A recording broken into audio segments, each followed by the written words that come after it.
Now that we've acquired this more sophisticated perspective on what the measurements are and what they're all about, can we say that the gender pay gap has been increasing, decreasing, or is it still just too complicated? So in general, if we go and take a very basic measure of the gender pay gap, which potentially would be the average hourly pay of full-time workers, male and female full-time workers, and the difference between that has been declining for many years.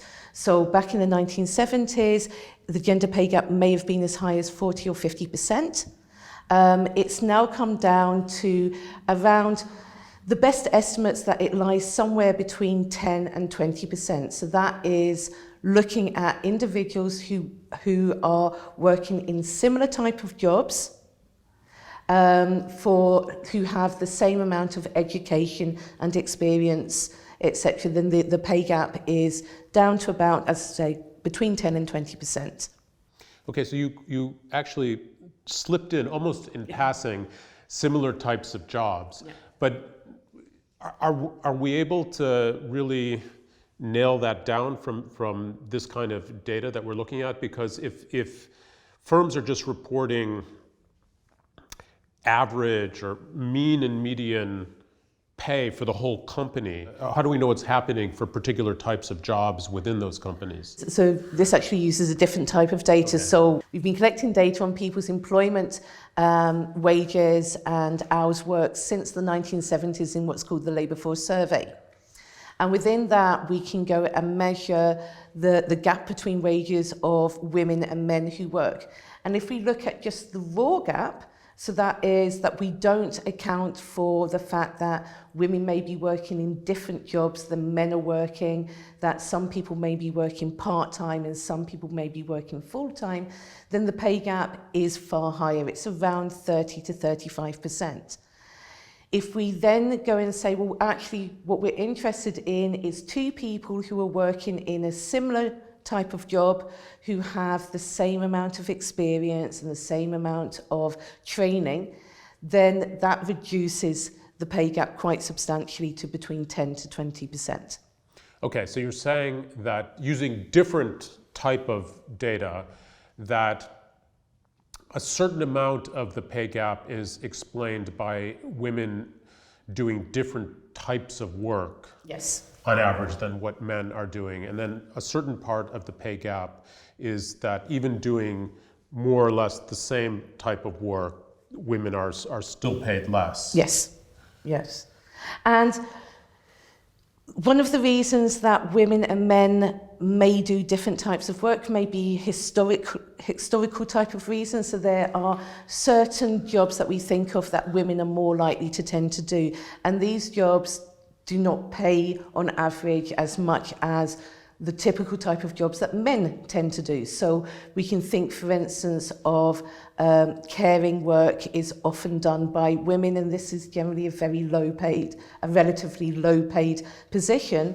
We can also go like a typical job that, or rather a job that is typically done by a man. We might be thinking of something in the construction industry, and these type of jobs receive a higher wage than caring jobs. A huge question would be, well, why do they receive a higher wage? Is it something elemental about the job itself, or does it potentially reflect historical norms, historical discrimination even, perhaps?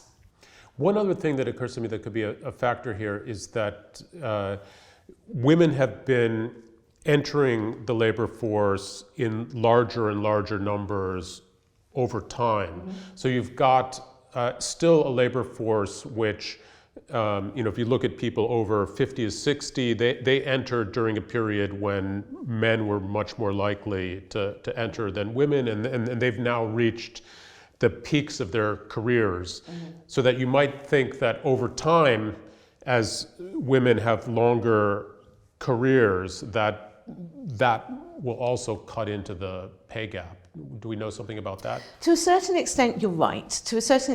So if we go back 40 or 50 years where the social norm potentially was that within a household, one individual would go out and work in the labour market and one individual would concentrate on household work. And generally there is a big gender divide insofar as there is a male breadwinner and a female housemaker. And in that situation, it was the case that women who chose to go to work, they did not have as many employment opportunities as men did. Over time, a lot of these barriers have broken away, and as you quite rightly say, we have more and more women coming in and being able to work in all professions now, and therefore do not face the same sort of barriers as they did. But this also has implications in terms of 40 or 50 years ago, if your future was that you were going to go and stay at home and make a home for your family and your children, you weren't going to be participating in the labour market, then as a young person you might not invest in those skills that would be important in the labour market. And it was the case that 40 to 50 years ago that the education attainment of men and women were quite different, with men more likely to have got higher levels of education.